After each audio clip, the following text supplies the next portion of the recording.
بسم اللہ الرحمن الرحیم۔ السلام علیکم۔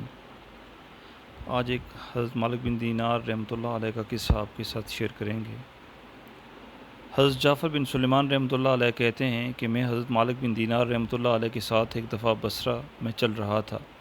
ایک عالی شان محل پر گزر ہوا جس کی تعمیر جاری تھی، اور ایک نوجوان بیٹھا ہوا مہماروں کو ہدایت دے رہا تھا کہ یہاں یہ بنے گا، وہاں اس طرح بنے گا۔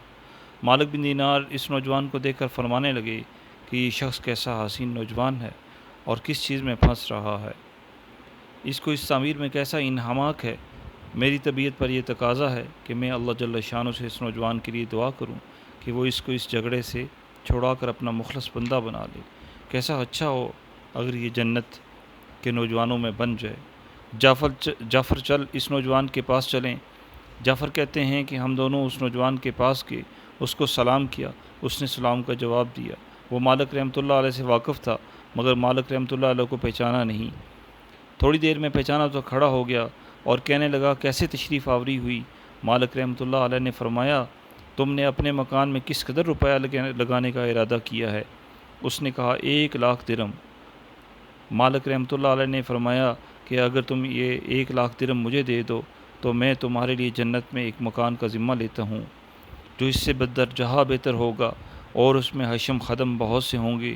اس میں خیمے اور کبے سرخ یاقوت کے ہوں گے جس پر موتی جڑے ہوئے ہوں گے۔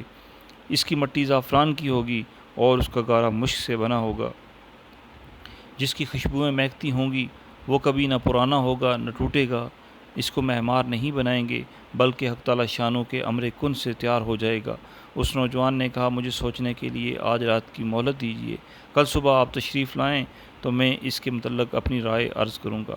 حضرت مالک رحمۃ اللہ علیہ واپس چلے آئے اور رات بھر اس نوجوان کے فکر اور سوچ میں رہے۔ آخر شب میں اس کے لیے بہت عاجزی سے دعا کی۔ جب صبح ہوئی تو ہم دونوں اس کے مکان پر گئے۔ وہ نوجوان دروازہ سے باہر ہی انتظار میں بیٹھا تھا، اور جب حضرت مالک رحمۃ اللہ علیہ کو دیکھا تو بہت خوش ہوا۔ حضرت مالک رحمۃ اللہ علیہ نے فرمایا تمہاری کل کی بات میں کیا رائے رہی؟ اس نوجوان نے کہا کہ آپ اس چیز کو پورا کریں گے جس کا کل آپ نے وعدہ فرمایا تھا؟ حضرت مالک رحمۃ اللہ علیہ نے فرمایا ضرور۔ اس نے درہم کے تروڑے سامنے لا کر رکھ دیے اور دوات قلم لا کر رکھ دیا۔ حضرت مالک رحمۃ اللہ علیہ نے ایک پرچہ لکھا جس میں بسم اللہ الرحمن الرحیم کے بعد لکھا کہ یہ اقرار نامہ ہے کہ مالک بن دینار فلاں شخص سے اس کا ذمہ لیا ہے کہ اس کے اس محل کے بدلہ میں حق تعالی شانوں کے یہاں اس کو ایسا محل جس کی صفات اوپر بیان کی گئیں ملے گا، بلکہ اس سے بھی کہیں زیادہ عمدہ اور بہتر، جو عمدہ سایہ میں حق تعالی شانوں کے قریب ہوگا۔ یہ پرچہ لکھ کر اس کے حوالہ کر دیا اور 1,00,000 درہم اس سے لے کر چلے آئے۔ جعفر رحمۃ اللہ علیہ کہتے ہیں کہ شام کو حضرت مالک رحمۃ اللہ علیہ کے پاس اس میں سے اتنا بھی باقی نہ تھا کہ ایک وقت کے کھانے کا کام ہی چل سکے۔ اس واقعہ کو 40 دن بھی نہ گزرے تھے کہ ایک دن حضرت مالک بن دینار جب صبح کی نماز سے فارغ ہوئے تو مسجد کی محراب میں ایک پرچہ پڑا دیکھا۔ یہ وہی پرچہ تھا جو مالک رحمۃ اللہ علیہ نے اس نوجوان کو لکھ کر دیا تھا، اور اس کی پشت پر بغیر روشنائی کے لکھا ہوا تھا کہ یہ اللہ جل شانہ کی طرف سے مالک بن دینار کے ذمہ کی برائیت ہے۔ جس مکان کا تم نے اس نوجوان سے ذمہ لیا تھا وہ ہم نے اس کو پورا دے دیا، اور اس سے 70 گنے زیادہ دے دیا۔ حضرت مالک رحمۃ اللہ علیہ اس پرچہ کو پڑھ کر متحیر ہوئے۔ اس کے بعد ہم اس نوجوان کے مکان پر گئے۔ وہاں مکان پر سیاہی کا نشان تھا جو سوگ کی علامت کے طور پر لگایا ہوگا، اور رونے کی آوازیں آ رہی تھیں۔ ہم نے پوچھا تو معلوم ہوا کہ اس نوجوان کا کل گزشتہ انتقال ہو گیا۔ ہم نے پوچھا کہ اس کا غسل میت کس نے دیا تھا؟ اس کو بلایا گیا۔ ہم نے اس سے اس کے نہلانے اور کفنانے کی کیفیت پوچھی۔